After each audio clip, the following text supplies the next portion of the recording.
তবে তো সেইদের সারসঙ্গ করে। সারসঙ্গ হইতে শ্রবণ কীর্তন সাধন ভগবান ধামে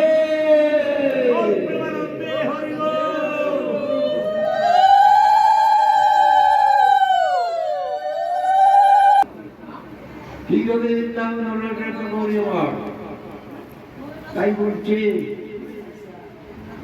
তাই কি বলছে, যেখানে ভগবানের ভক্তগণের আগমন সেখানেতে হয় বৃন্দাবন।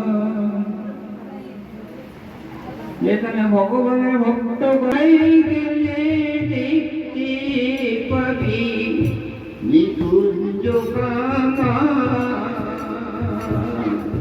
চলো মা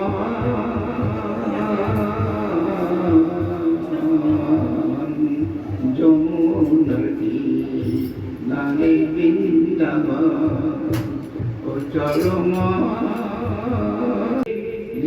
সেই যদি তাহলে সেই ভগবান কৃষ্ণের পূজা করতে হয়, দান দক্ষিণে করতে হয়, ভগবানের প্রণাম করতে হয়।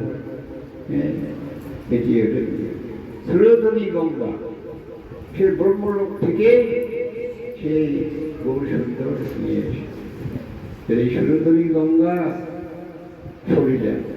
তাহলে এই দিন যে অক্ষয় তিথি, সেই দিনটাকে নিয়ে এসে তারপরে কি হলো,